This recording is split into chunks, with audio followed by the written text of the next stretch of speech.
We're rights for not singing.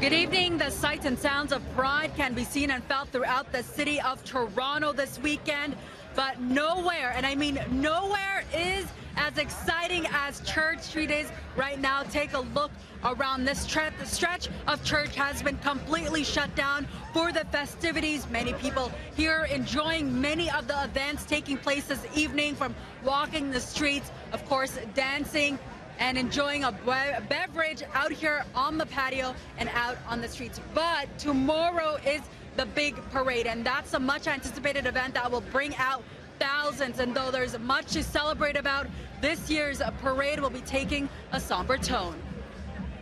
Although Pride is a celebration, we need to have a space to protest and to talk about all the things that we still need to do. We still have a really long way to go. The politically rooted Dyke March took over Toronto streets today, celebrating the strength, power, and diversity of a community that is still fighting for equality. It's what Pride Toronto is all about, and you can see that theme throughout the weekend. I think that we all feel it's necessary to show the country and the world that we are strong, we are not going anywhere, and we will continue to fight for our rights and our equity. From the floats to the colorful theme and the roaring crowds on Toronto streets, the Pride Parade is always the pinnacle of the month-long celebration, but it's not to be overshadowed by the resiliency and strength of the community. It's particularly important because we have suffered a few setbacks. Marred by murders and disappearances, the Church and Wellesley community has been hit with unimaginable grief that has changed the tone of this year's Pride celebrations. The death of Alora Wells, a transgender woman who had been missing since last summer, sent chills throughout the community, along with the gruesome case of an alleged serial killer who has been charged in the deaths of several men who frequented the gay village. It's still a very emotional thing to recognize that we can still be so vulnerable and have to keep fighting for that. And it's always important to remember that Pride started as a protest. I think as a community, we feel like we want to talk about what it means to ensure that we are kept safe and that we are not the targets of violence. This year at this parade, this is what's going to form the sort of foundation of what we want to talk to the world about. Safety continues to be a priority at big events like the Pride Parade, with TTC buses and city vehicles used as barriers throughout the march routes.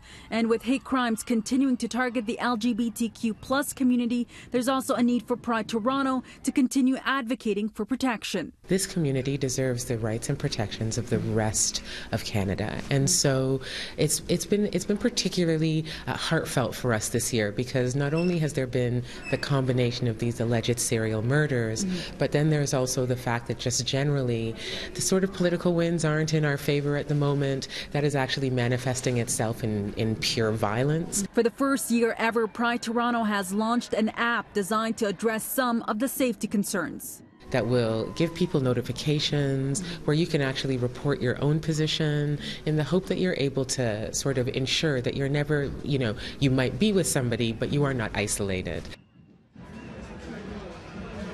And if you're coming downtown for tomorrow's parade, it starts at 2 p.m. at the corner of Church and Bloor, heads west on Bloor Street, south on Yonge, and east on Dundas Street to Victoria, ending at Yonge Dundas Square at 7 p.m. There are lots of road closures during the Pride festivities, so log on to our website, citynews.ca, for a complete list.